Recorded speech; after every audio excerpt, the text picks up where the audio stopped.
लेकिन उससे पहले एक और बड़ी खबर है, वो भी अपने दर्शकों को बता दें। पेट्रोल डीजल की बात कर लेते हैं। देखिए, रेट्स तो कम हुए लेकिन एमपी में सियासत इसको लेकर शुरू हो गई है। पूर्व केंद्रीय मंत्री सुरेश पचौरी ने इस राहत को ऊंट के मुंह में जीरा बता दिया। तो वहीं कांग्रेस के प्रवक्ता है भूपेंद्र गुप्ता, उन्होंने ये कहा है कि राहत काफी नहीं है, सरकार पेट्रोल और डीजल पर अभी भी 30 रुपए बचा रही है, इसे भी कम किया जाना चाहिए। कांग्रेस का आरोप है कि यूपी में, गोवा में चुनाव है और इसलिए एक्साइज ड्यूटी और वैट कम किया गया। कांग्रेस के आरोपों पर कैबिनेट मंत्री विश्वास सारंग ने कहा कि कांग्रेस सिर्फ और सिर्फ आरोप लगाने का कार्य करती है। केंद्र सरकार के बाद बीजेपी शासित राज्यों ने भी वैट हटाया, लेकिन कांग्रेस शासित किसी भी राज्य ने वैट नहीं घटाया। जहां पर जो है बीजेपी ने घटाया है, उन राज्यों में चुनाव होने, गोवा में घटाया है, यूपी में घटाया है, किस लिए घटाया है? और अगर ये मार नहीं पड़ती उपचुनाव में, सारे हारती नहीं भारतीय जनता पार्टी बुरी तरह से, तो ये घटाने वाली थी। 4 दिन पहले कह रहे थे कि साहब जो है जीना है तो महंगा पेट्रोल के साथ खरीदना पड़ेगा, अगर आपको इंजेक्शन लगवाना है तो महंगा पेट्रोल खरीदना पड़ेगा। एक ही दिन में बहादुर शाह बनने तक देश के इतिहास में कभी इतनी बड़ी मात्रा में पेट्रोल और डीजल के दाम कम नहीं हुए। अब ये अलग बात है कि कांग्रेस उसमें भी बुराई कर रही है, और आप देखेंगे कि कांग्रेस शासित एक भी राज्य ने दाम कम नहीं किए।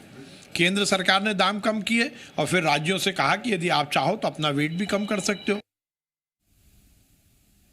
और वहीं कमलनाथ ने ट्वीट कर पेट्रोल डीजल के कम हुए दामों पर तंज कसा है। उन्होंने ट्वीट किया कि 13 राज्यों के 3 लोकसभा और 29 विधानसभा सीटों पर हुए उपचुनावों के नतीजों के अगले दिन केंद्र सरकार ने पेट्रोल पर 5 रुपए और डीजल पर 10 रुपए की एक्साइज ड्यूटी कम की है। ये दीपावली का तोहफा नहीं होकर जनता द्वारा उपचुनावों में देश भर में बीजेपी को दिए गए सबक का परिणाम है।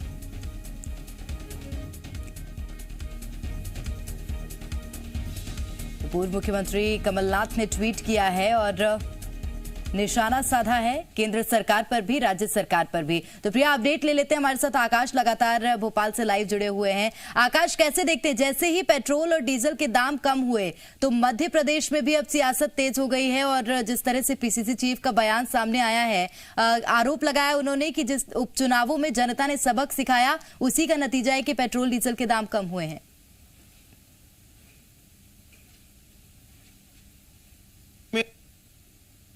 जी, विपक्ष में हम देखें, विपक्ष के लिए पेट्रोल डीजल और महंगाई लगातार मुद्दा बनी रही है, और यही कारण है कि लगातार विपक्ष के नेता सरकार पर हमलावर भी रहे। और अब जब पेट्रोल डीजल के दाम कम हुए, उस समय कांग्रेस ने यह मांग की थी कि राज्य सरकार भी वैट घटाए।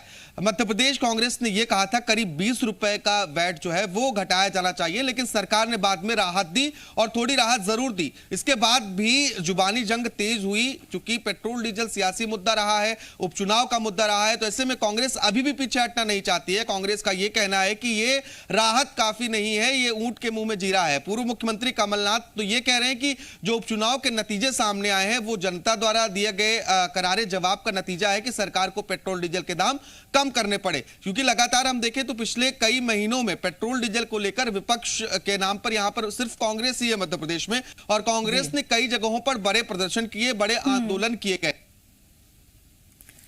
बिल्कुल, मोर्चा खोलते हुए कांग्रेस पार्टी नजर आई थी। हालांकि जो एमपी में बाई इलेक्शन हुए, जिस मुद्दे को लेकर कांग्रेस पार्टी जनता के बीच गई थी, वो मुद्दे यहां पर उस तरीके से असर डालते हुए नजर नहीं आए, क्योंकि जो रिजल्ट आए हैं वो बीजेपी के फेवर में आए हैं एक तरीके से। बहुत धन्यवाद आकाश आपका तमाम बातचीत और जानकारी हम तक पहुंचाने के लिए। तो खबरों में आगे बढ़